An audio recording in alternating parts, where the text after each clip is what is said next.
अस्सलाम वालेकुम, मैं हूं डॉक्टर सईद शेख, फ़िज़ियोथेरेपिस्ट। इस उम्मीद के साथ कि आप सब खैरियत से होंगे। आज का मेरा जो टॉपिक है cognitive and behaviour demands of work.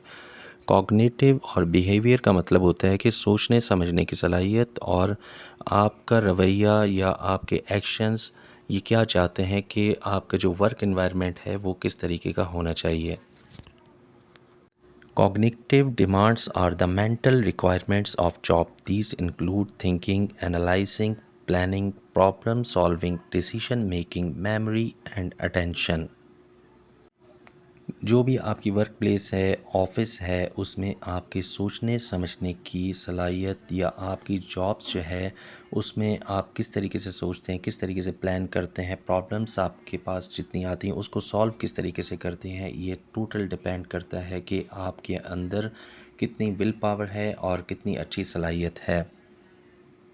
इसमें मैं एक एग्ज़ाम्पल दूँ आपको कि जैसे एक सॉफ्टवेयर इंजीनियर है, वो एक क्रिटिकल थिंकिंग करता है ताकि वो सॉल्व कर सके कुछ ऐसे एरर्स को। तो और एक टीचर हो, वो किस तरीके से प्लान करती है, ड्राइवर किस तरीके से अटेंशन कंसंट्रेट करता है रोड पर। कॉग्निटिव बाइस एक ऐसी चीज होती है कि ऐसी सोच या ऐसे फैसले जो आप उस इंफॉर्मेशन की बेस पे ले लेते हैं जो आपकी दुनिया, जो आपके इर्द गिर्द की दुनिया आपको देती है। तो साफ जरा है कि आप जितने भी फैसले कर रहे हैं वो उसी इंफॉर्मेशन की बेस पे कर रहे हैं जो आपको आपके आसपास की दुनिया दे रही है। जो आप सोशल मीडिया पे देख रहे हैं आप उसी को सच समझते हैं और वही आपके फैसले हैं। Cognitive and behaviour demands of work. देखें इसमें किस तरीके से आपका जो बिहेवियर जो डिमांड होते हैं वो ये होता है कि काम करते वक्त एक्शंस और इंटरेक्शंस, जैसे दूसरों के साथ रिलेशनशिप बनाना, मैनेजमेंट की ज़िम्मेदारी लेना, वर्कर ड्यूटीज़ एंड अकाउंटेबिलिटी निभाना। इसकी एग्जांपल आप इस तरीके से ले सकते हैं कि नर्स का बिहेवियर डिमांड है पेशेंट के साथ पोलाइटली बात करना और डॉक्टर की गाइडेंस को फॉलो करना। फॉर एग्ज़ाम्पल अगर किसी नर्स का बिहेवियर किसी पेशेंट के साथ डॉक्टर का बिहेवियर बड़ा रूड होता है, तो हम क्या सोचते हैं कि क्यों इस तरीके से ये बात कर रहे हैं, पोलाइटली क्यों नहीं बात कर रहे हैं हमसे। या डॉक्टर हमें जो गाइड कर रहा है, नर्सिंग स्टाफ को गाइड कर रहा है, जितना भी उसका स्टाफ है उसको गाइड करता है, अगर वो अच्छे तरीके से गाइड ना करें तो हम कहते हैं कि नहीं ये अच्छा नहीं है। तो इसीलिए कहा जाता है कि जिस वर्क प्लेस में आप हैं उसको अंडरस्टैंड करने की कोशिश करें, उसकी रिक्वायरमेंट को फुलफ़िल करने की कोशिश करें। यही हमारी कॉग्निटिव एंड बिहेवियर थेरेपी का एक हिस्सा है।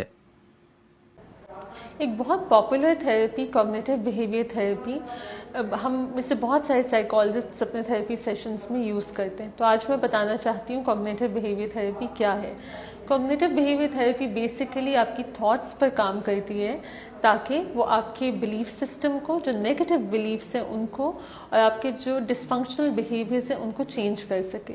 और इसके पीछे जो आइडिया है वो ये है कि हमारे साथ ज़िंदगी में जो होता है हम उसकी वजह से नेगेटिव फीलिंग्स एक्सपीरियंस नहीं करते, बल्कि हम अपनी लाइफ में होने वाले इवेंट्स को जैसे देखते हैं उसकी वजह से नेगेटिव हमारे इमोशंस और बिहेवियर्स हमारे सामने आते हैं। सो नेगेटिव इमोशंस और बिहेवियर्स को चेंज करने के लिए इम्पॉर्टेंट ये है कि हम अपनी ज़िंदगी में जो हमने पर्सपेक्टिव्स डेवलप किए हुए उनको चेंज करें, ना कि हम अपनी लाइफ के इवेंट्स को चेंज करें।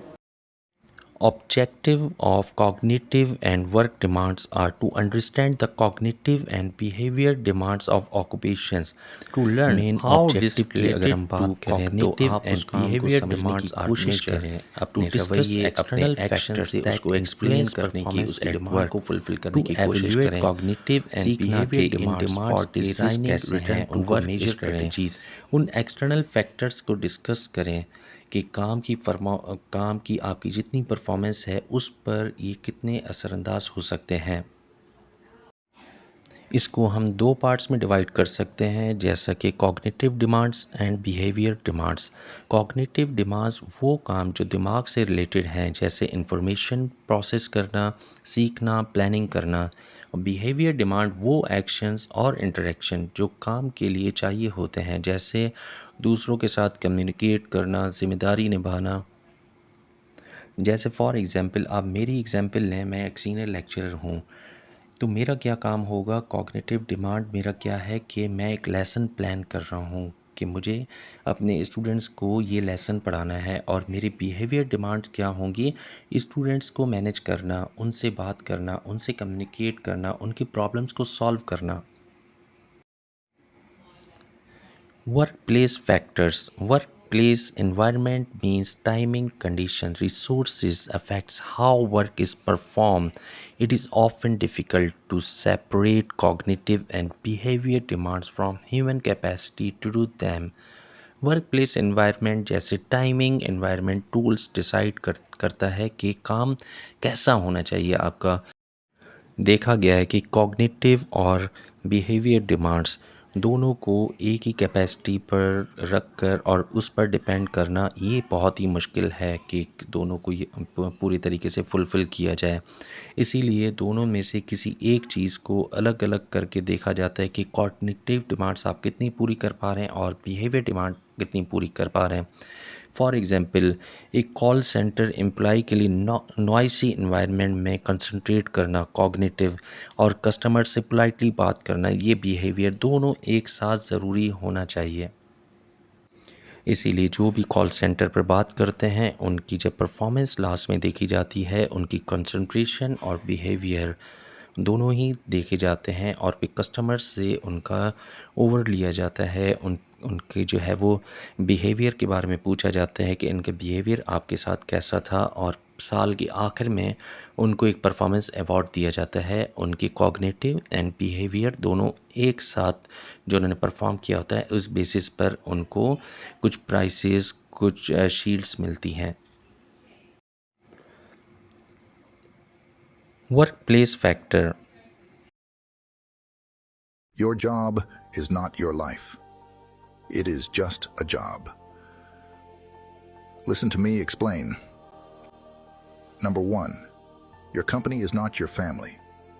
Companies primarily exist for profit and are not responsible for your personal well-being. Number 3. Don't let your job define your worth or identity.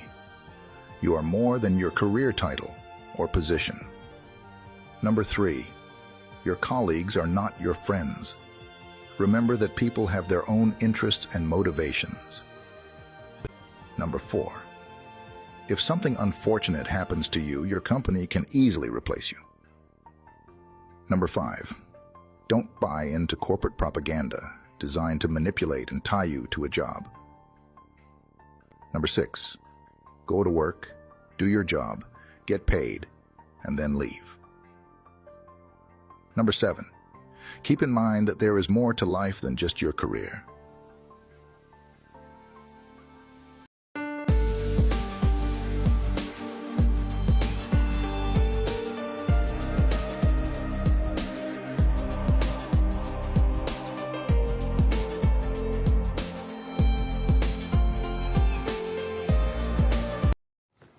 Psychologists study cognitive workload from an information processing perspective.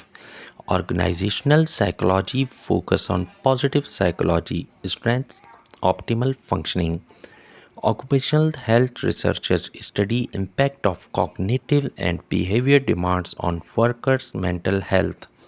Psychologist ने cognitive workload को information process के लिए उस हवाले से एक study किया। Organisational psychologist ने पॉजिटिव साइकोलॉजी ह्यूमन स्ट्रेंथ पर फोकस ज़्यादा किया।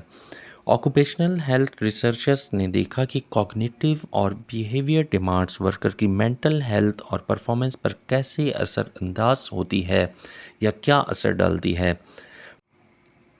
इसकी एग्जाम्पल हम इस तरीके से ले सकते हैं कि एक सर्जन जब ऑपरेशन थिएटर में होता है तो क्या वो अपने कॉग्निटिव और बिहेवियर डिमांड्स को फुलफ़िल करने में पूरा उतरता है या नहीं उतरता है, किस तरीके से उसकी जो क्रिटिकल डिसीजन मेकिंग है वो उसको हम काउंट करेंगे कॉग्निटिव में, और उसका जो बिहेवियर स्टाफ के साथ होगा, कितना पोलाइट होगा, कितना काम होगा और कोऑर्डिनेशन कैसा होगा, ये वो बिहेवियर होगा उसका। कोग्निटिव बिहेवियर थेरेपी हमारे थॉट्स, इमोशंस और बिहेवियर्स को अंडरस्टैंड करने और चेंज करने में हेल्प करती है। इसमें हम नेगेटिव या अनरियलिस्टिक थिंकिंग को पॉजिटिव और रियलिस्टिक थिंकिंग में कन्वर्ट करते हैं, जिससे पर्सनल और प्रोफेशनल लाइफ में प्रॉब्लम सॉल्विंग बेटर होती है। ये therapy anxiety, depression, stress management, personality disorders और रिलेशनशिप इश्यूज वगैरह के लिए यूज की जाती है। What is critical thinking and creative thinking? Critical thinking is judgment, analysis, reasoning, and creative thinking is imagination, new ideas, information processing, planning, scheduling, communicating. Critical thinking का मतलब ये होता है कि जैसे फैसले लेना, एनालाइज करना, और क्रिएटिव थिंकिंग जैसा कि न्यू आइडियाज़ वो बनाना, उसको जो है गेन करना, इंफॉर्मेशन प्रोसेस करना, प्लान करना, अपनी टीम को आगे शेड्यूल बताना, उसके साथ चलना, ये सारा डिपेंड करता है कि आप में कितनी कॉग्निटिव पावर्स हैं और उस डिमांड को आप वर्क के साथ किस तरीके से जो आपकी जॉब में जो टास्क मिला है उसकी रिक्वायरमेंट को कितना फुलफ़िल करते हैं। As well as what is cognitive resources. Cognitive resources: memory, attention, imagination, communication, interpersonal skills, vision, hearing, literacy, computer skills. Memory, जितनी याददाश्त आपकी कितनी अच्छी है, अटेंशन आप कितने अटेंटिव हैं, इमेजिनेशन कितना आप अच्छा करते हैं, कम्युनिकेशन कितना अच्छा करते हैं, आपके अंदर जो इंटरपर्सनल स्किल्स हैं वो कितने अच्छे हैं, आपकी जो राइटिंग स्किल्स, कंप्यूटर स्किल्स। इसके हम एग्जांपल इस तरीके से लेते हैं कि अकाउंटेंट के लिए शॉर्ट टर्म मेमोरी और कंप्यूटर स्किल्स बहुत इम्पॉर्टेंट है।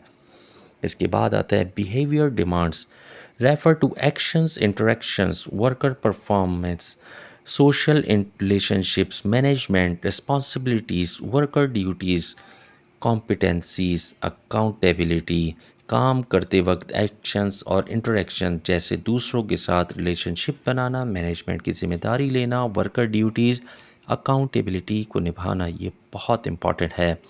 फॉर एग्ज़ाम्पल, नर्स का बिहेवियर डिमांड है कि पेशेंट के साथ पोलाइटली बात करे और डॉक्टर की गाइडेंस को फॉलो करे। अगर वो इस तरीके से करती है तो उसमें कॉग्निटिव और एज वेल एज बिहेवियर वो दोनों डिमांड को फुलफ़िल करती है, और अगर नहीं करती तो वो फिर फेल है अपनी ड्यूटीज़ में, या कोई भी स्टाफ अपने वर्क इन्वायरमेंट में कॉग्निटिव एंड बिहेवियर डिमांड्स को कंप्लीट नहीं करता तो वो अपनी ड्यूटीज़ में फेल हो जाता है।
Behavior components of work: social interaction, work responsibilities, emotional job demands, management duties, journal competencies and accountabilities, specific competencies, social interaction, लोगों से डील करना, वर्क रिस्पॉन्सिबिलिटीज़, अपना काम सही से करना, emotional demand, stressful situation handle करना, मैनेजमेंट रिस्पॉन्सिबिलिटीज़, लोगों को मैनेज करना, अपने स्टाफ को मैनेज करना कि कोई आपसे नाराज़ ना हो, कोई आपसे मिसबिहेव ना करे, उनकी ड्यूटीज़, उनकी जो नीड है, उनकी जो रिक्वायरमेंट्स है उस तरह से फुलफ़िल करना, कॉम्पिटेंसीज़ एंड अकाउंटेबिलिटी।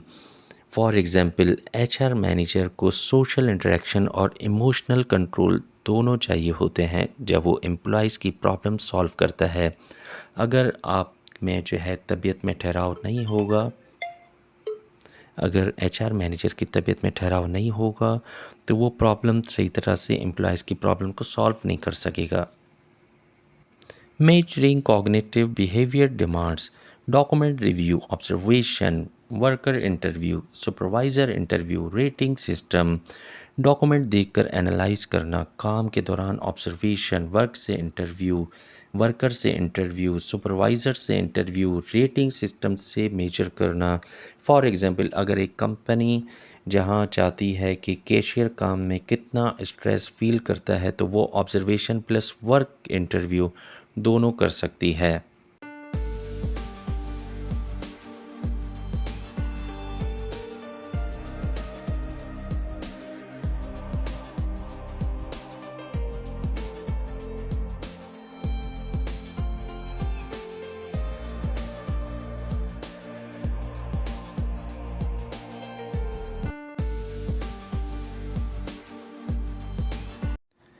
कोशिश करें कि जहाँ पर भी आप काम करते हैं अपने कॉग्निटिव एंड बिहेवियर डिमांड्स को फुलफ़िल करें जो जो उनकी रिक्वायरमेंट है आपकी कंपनी की, तो इंशाल्लाह आप जहाँ पर भी होंगे कामयाब होंगे। मैं उम्मीद करता हूँ कि आपको ये लेक्चर अच्छा लगा होगा। मेरे चैनल को लाइक करें, शेयर करें, सब्सक्राइब करें। अल्लाह हाफ़िज़।